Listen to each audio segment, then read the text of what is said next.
Abdullah bin Rawahah adalah sahabat Ansar yang memiliki kisah tentang banyak keutamaan. Namanya Abdullah dan seringkali dipanggil Abu Muhammad, juga dikenal sebagai Abu Rawahah atau Abu Amr. Nama lengkapnya Abu Muhammad Abdullah bin Rawahah bin Salabah bin Imri il-Qais bin Amr bin Imri il-Qais al-Akbar bin Malik bin Kab bin Hazraj bin al-Haris al-Ansari al-Hazraji. Nama ibunya Kabsyah bintu Waqid bin Amr bin al-Itnabah dari Bani al-Haris bin al-Hazraj.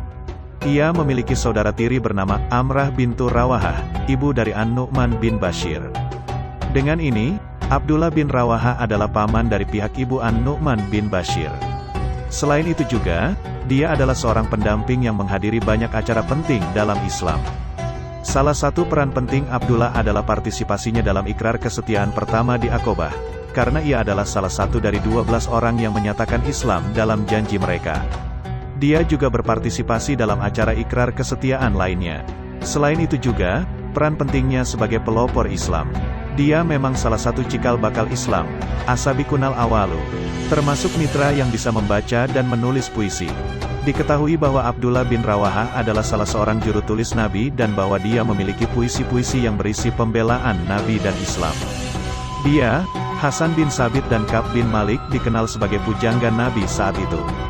Rasulullah berteman dengan Al-Miqdad bin Al-Aswad, syair Abdullah bin Rawahah untuk Abu Sufyan.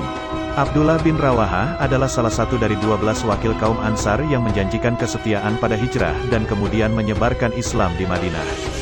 Dia juga termasuk di antara 73 orang yang berjanji setia kepada Rasulullah dan para muhajirin yang pertama kali tiba di Madinah setelah hijrah dari Mekah.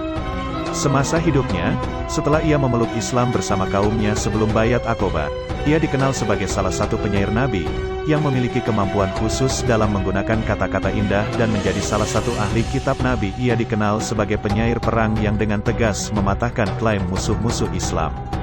Abdullah bin Rawahah dikenal sebagai pujangga besar dari masa jahiliyah hingga masa awal Islam dan selalu mengikuti berbagai peperangan yang terjadi pada masa itu. Sebagai salah satu penyair favorit Nabi, Abdullah bin Rawahah menulis banyak puisi membela Rasulullah dan ajaran Islam. Puisi-puisi tersebut mengkritik fitnah kaum Quraisy yang tidak setia dan musuh-musuh Nabi lainnya yang mencoba merusak dakwah Islam saat itu. Salah satu puisinya yang paling terkenal ditujukan kepada Abu Sufyan, yang belum masuk Islam selama Perang Badar. Berikut adalah isi syair tersebut. Abu Sufyan kembali pada kita saat Perang Badar akan tetapi kita belum mendapatkan waktu perjanjian dengan tepat dan cukup.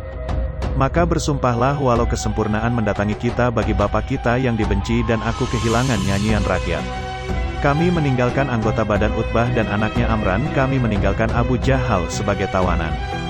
Kamu membangkang pada Rasulullah, menggerutu pada agamamu dan mengerjakan kejelekan yang sesat. Sesungguhnya bila kekejamanmu padaku memerlukan pengorbanan bagi Rasulullah, keluarga, dan hartanya, kita patuh pada Rasulullah dan tidak mengadili selain dirinya sendiri. Dia adalah bintang bagi kita dalam kegelapan malam yang tenang. Semangat ibadah. Abdullah bin Rawahah selain dikenal sebagai juru tulis Nabi dengan berbagai puisi-puisi yang dihasilkan, ia juga merupakan seorang ahli ibadah, seorang mujahid, yang banyak melakukan puasa dan salat. Di antara pujian Rasulullah kepadanya adalah sabda beliau, "Semoga Allah merahmati Abdullah bin Rawahah, sungguh dia mencintai majelis-majelis yang para malaikat berbangga dengan majelis tersebut." Hadis riwayat Ahmad. Di antara pujian Rasulullah juga adalah sabda beliau, "Sebaik-baik lelaki adalah Abdullah bin Rawahah."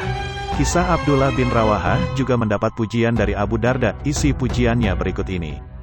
Abu Darda pernah berkata, "Aku berlindung kepada Allah untuk datang kepadaku satu hari tanpa mengingat Abdullah bin Rawahah.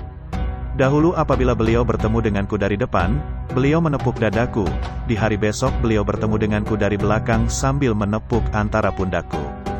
Kemudian beliau berkata kepadaku, 'Wahai Uwaimir, marilah duduk, kita beriman sesaat.' Maka kami pun duduk lalu mengingat-ingat Allah semampu kami. Kemudian ia mengatakan, 'Wahai Uwaimir, inilah majelis keimanan.'" Di antara bentuk ketaatannya kepada Rasulullah, ada suatu kejadian bahwa suatu saat Abdullah bin Rawahah bersama Rasulullah yang sedang berdakwah. Tiba-tiba Rasulullah berkata kepada yang hadir, "Duduklah kalian."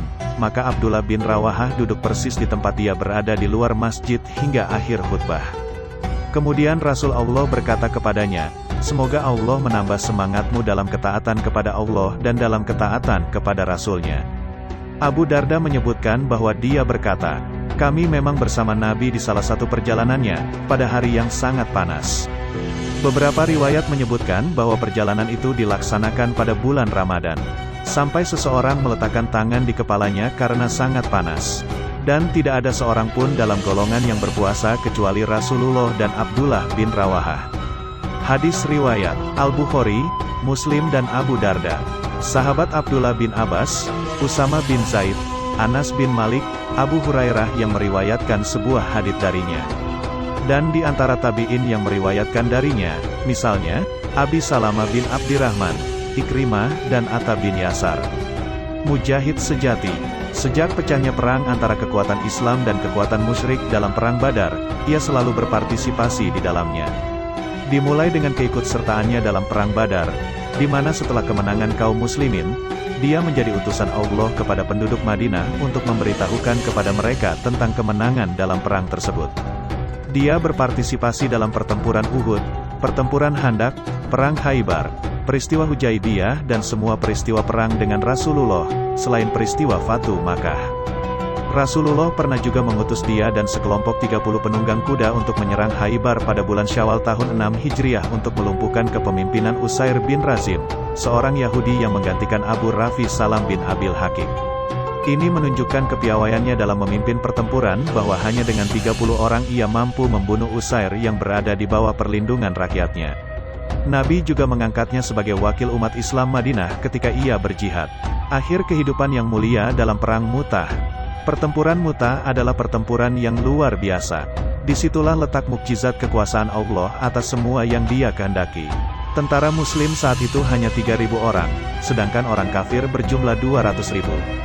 Artinya, dengan jumlah orang Muslim yang segitu, maka perbandingannya 3 orang Muslim harus melawan 200 orang Kristen. Sungguh perbandingan yang tidak seimbang. Abdullah bin Rawahah menjadi panglima ketiga yang diangkat oleh Nabi setelah Zaid bin Haritsah dan Ja'far bin Abi Thalib. Perang ini terjadi pada tahun ke-8 Hijriah, bulan Jumadil Ula. Mu'tah sendiri adalah nama sebuah desa di distrik Balka, Provinsi Syam. Jalannya pertempuran Mu'tah ini telah dikisahkan sendiri oleh Rasulullah dalam khutbah beliau. "Maukah kalian aku kabarkan tentang kabar pasukan kalian? Sesungguhnya mereka telah bertemu musuh.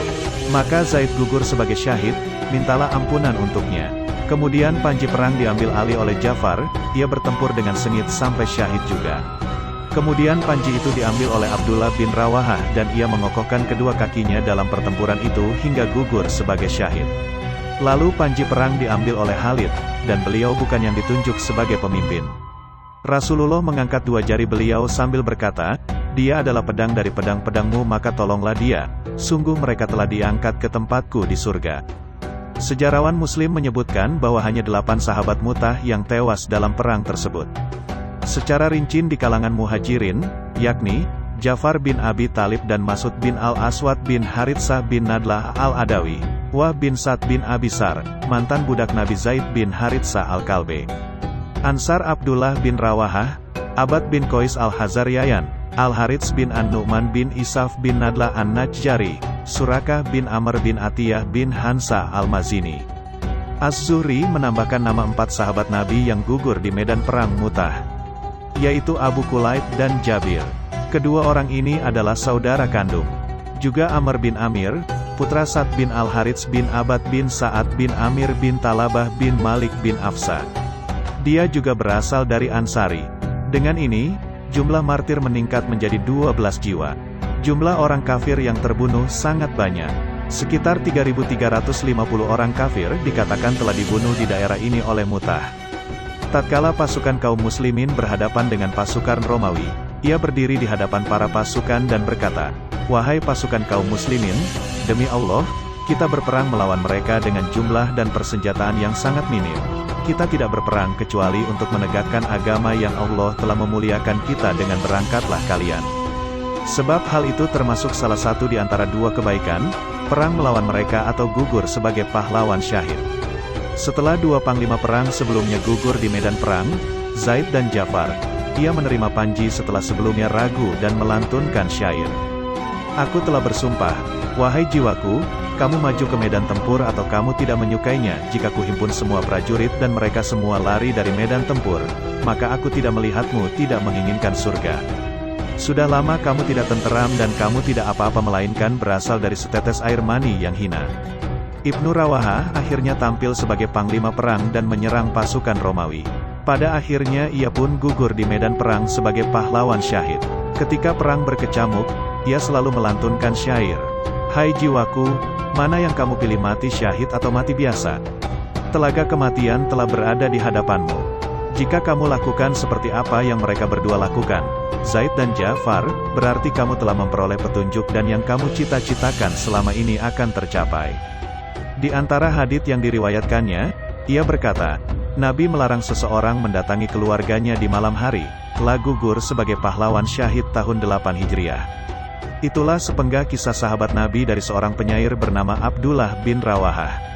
Ia mengajarkan kita bahwa dalam hidup tidak ada tujuan lain selain dari untuk masuk ke dalam surga kelak di akhirat nanti. Untuk itu ia pun tidak ragu loyal terhadap Islam dan tegas terhadap segala ujian dunia yang menjerumuskannya. Semoga kita bisa mengambil hikmah dari kisah sahabat Nabi ini. Jujur adalah prinsip yang harus dipegang teguh oleh umat Islam. Terima kasih yang sudah menonton video-video kami, semoga dapat terhibur dan menambah wawasan kalian. Maka dari itu bergabunglah bersama kami, jangan lupa like, komen dan subscribe dan nyalakan lonceng notifikasinya. Assalamualaikum warahmatullahi wabarakatuh.